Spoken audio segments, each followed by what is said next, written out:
In this video, you will use the sum and difference formulas to solve a trigonometric equation. So let's review our sum and difference formulas. For cosine, the big thing to remember is that it's cosine plus or minus the alpha and the beta.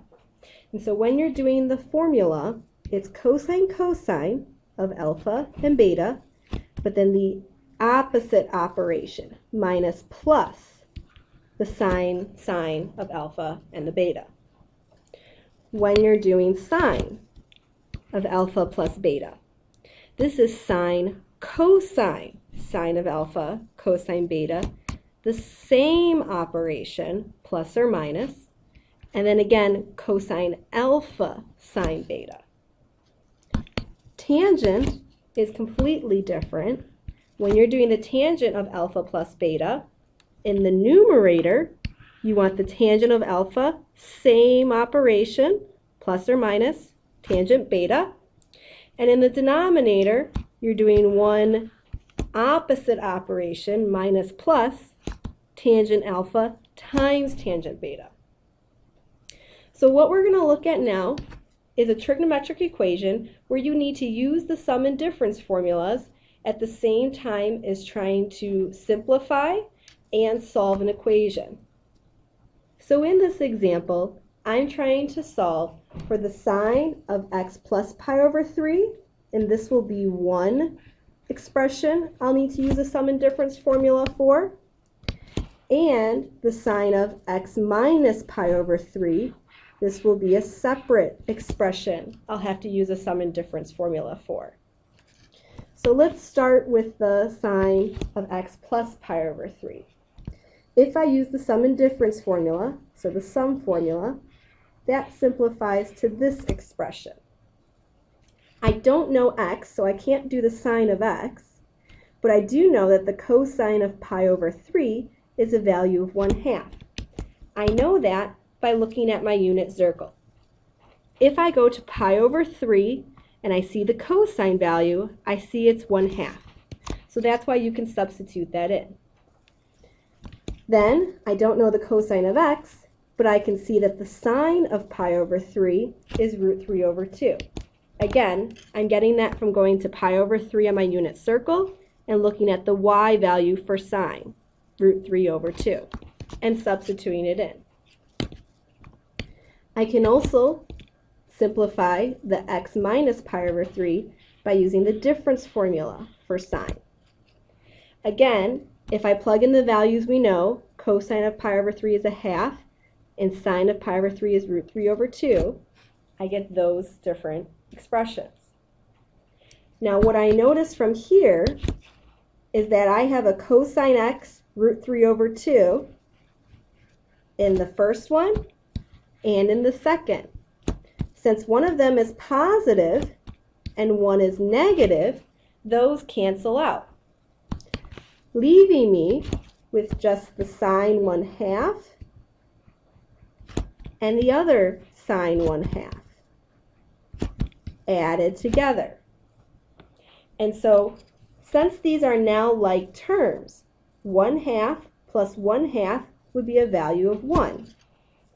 And so all I have to do at this point is, again, look on my unit circle and see where sine is a value of 1. Sine, being the y value, is a value of 1 only at pi over 2 on the interval between 0 and 2 pi. And so the only solution I can have for x is pi over 2. Then you're done. Let's now look at example 1 together. The first thing that I'm going to do is I'm again going to simplify the cosine of x plus pi with my sum formula, and then the cosine minus pi with my difference formula for cosine. So let's look at the cosine x plus pi. Again, using the cosine formula, that would be the cosine of alpha, x, times the cosine of beta, pi, opposite operation, so minus the sine of alpha times the sine of beta. Again, I like to put that in brackets so that I remember that that goes all together from this expression. Next, let's simplify the cosine of x minus pi. So that would be cosine alpha, cosine beta, opposite operation, so plus the sine of alpha times the sine of beta. And this again is equal to 0. At this point, because I have addition in between, I can try to see if there's any like terms that I can cancel. I do have a sine x and a sine pi in both, and one is negative, one is positive. So those terms cancel out, leaving me 1 cosine x cosine pi plus another 1 cosine x cosine pi. And again, this is equal to 0. These are also like terms, so I can now combine their coefficients and get 1 plus 1 is 2 cosine x cosine pi equal to 0. At this point, I can look at cosine of pi and find that value. So if I look at my unit circle, cosine is a value of -1, and so I can replace cosine pi with a -1. Still times the 2 and the cosine x, and still equal to 0. Well, 2 times -1 is -2. And if I solve this, I could divide each side by -2, getting that the cosine of x is equal to 0. Again, looking on my unit circle to see where cosine is a value of 0, that happens at pi over 2 and 3 pi over 2. So both of those values would be solutions for x.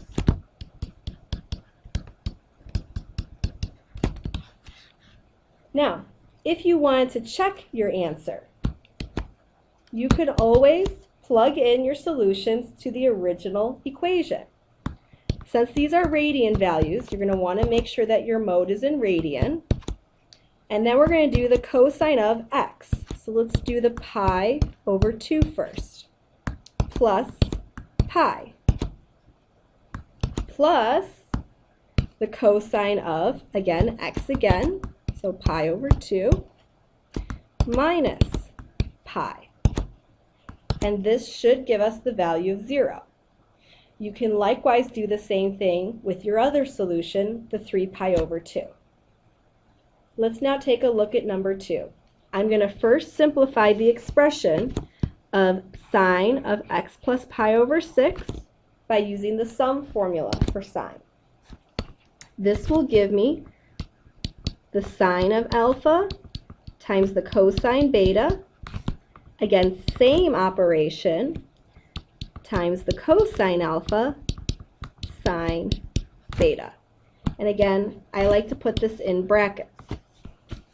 Next, I want to do the difference formula for the expression sine x minus pi over 6. And so that would be the sine of x times the cosine pi over 6 minus cosine x sine pi over 6.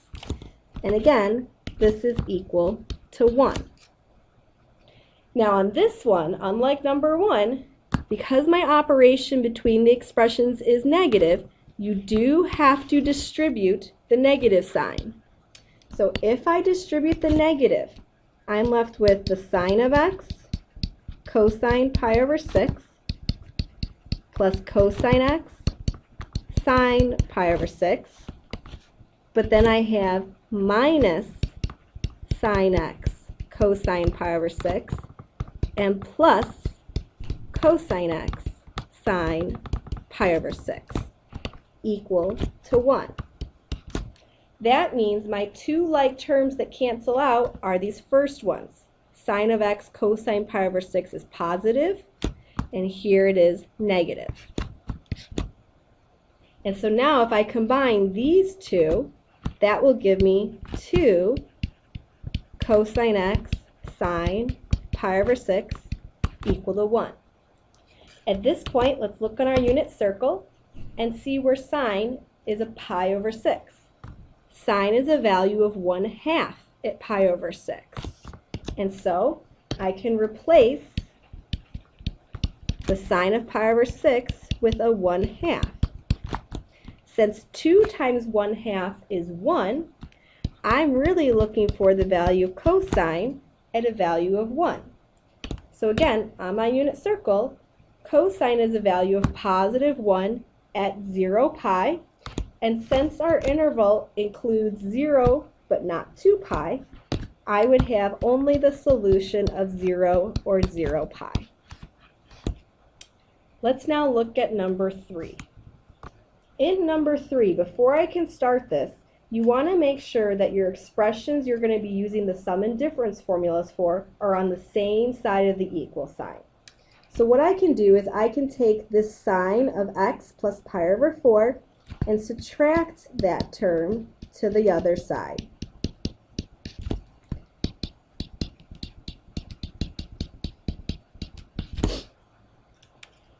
I can't combine it with the term that's already there because this one is in pi over 4 minus x, whereas the term I'm subtracting over is x plus pi over 4. So what I'd be left with is 1 equals the sine of pi over 4 minus x minus the sine of x plus pi over 4. At this point, I can now use the sum and difference formulas and simplify each expression. So if I start with the sine of pi over 4 minus x, I would get the sine of pi over 4 times the cosine of x minus cosine pi over 4 sine of x. Again, I like to put these in brackets in case we have to distribute a negative, as in the last problem. And we will have to do that here because my operation is subtraction. So now at this point, let's first simplify this expression, and then we'll worry about distributing the negative. So that would be sine of x times the cosine of pi over 4 plus cosine x sine of pi over 4. And this again is equal to 1. At this point, remember to distribute your negative before trying to cancel like terms. So the first one's going to stay the same.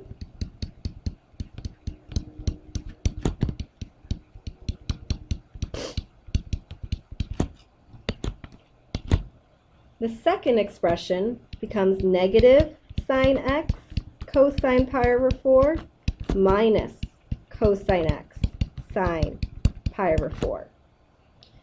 So now, if I look for common terms to cancel, these aren't actually in the same order. But for multiplication, order doesn't matter.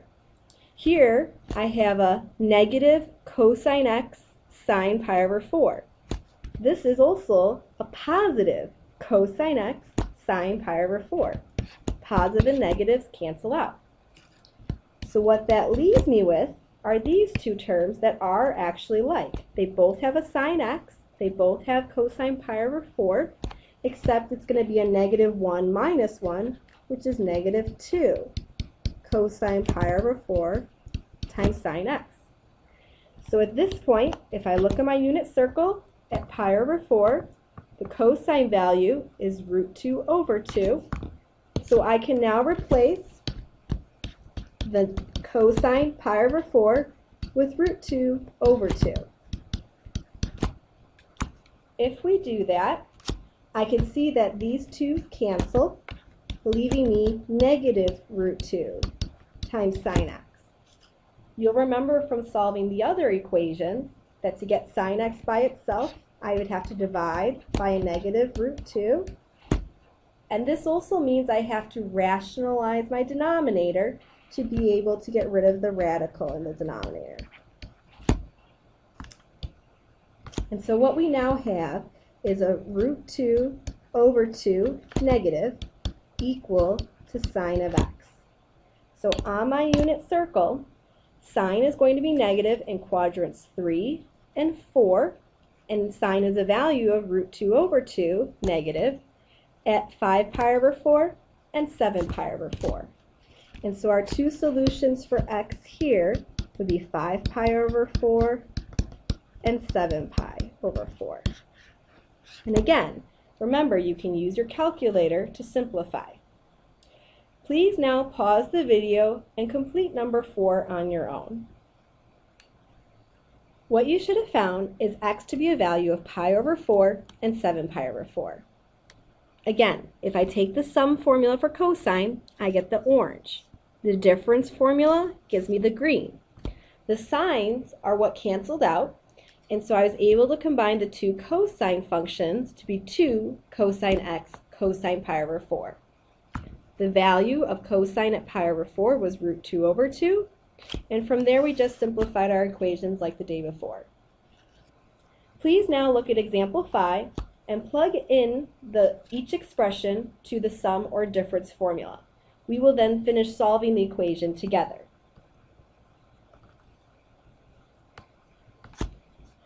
What you should have noticed is that we did have a negative between the two functions, and so one of the first things I did after expanding each expression was I distributed the negative to have a negative cosine x cosine pi over 2 and a positive sine x sine pi over 2. From here, there are no like terms for me to combine, so I have to start plugging it in values wherever I can. For instance, tangent of pi, I can look on my unit circle at pi and see that tangent is a value of 0. What that means is that everywhere I have a value of tangent of pi, I can replace that with 0. And so what that does is in the numerator give me tangent of x, and in the denominator 0 times tangent x is 0, and 1 minus 0 is just 1. So really that whole expression simplifies to just tangent of x. With the cosines, I can look at pi over 2 and see that the cosine of pi over 2 is also 0, and the sine is a value of 1. So substituting in those two values, I get that the cosine of x times 0 would cancel out and give me minus 0, and the sine of x would be multiplied times 1, so just sine of x. This is, remember, still equal to a value of 0. So at this point, I have two functions, the tangent of x and the sine of x. And I need to find at what value of x these two functions are a value of 0. It has to be both functions. So if I start here, sine is a value of 0 and tangent is a value of 0. So because both are a value of 0, 0 pi is one of my solutions. Looking at the other same reference angle, tangent and sine, again at pi, are both values of 0. And so what this means is that as far as an answer, x can be either 0, 0 pi, or pi. Again, both of these had to have a value of 0. Please now pause the video and complete number 6. You should have noticed that again you had to get the expressions you were going to expand on the same side of the equal sign. That's why I brought this cosine of x plus pi over 6 over to the left side. Now because I subtracted that over, when I was doing my expanding, I had to take that negative and distribute it to each of the expressions on that function. That made the cosines cancel out and allowed me to take the two sines that were like terms and combine them to get 2 sine x sine pi over 6 equal to 1. Then I looked at my unit circle and saw that the sine of pi over 6 was 1/2, and since 1/2 times 2 is 1, all I needed to do was find where sine was a value of 1, and that was at pi over 2. Please now complete tonight's assignment.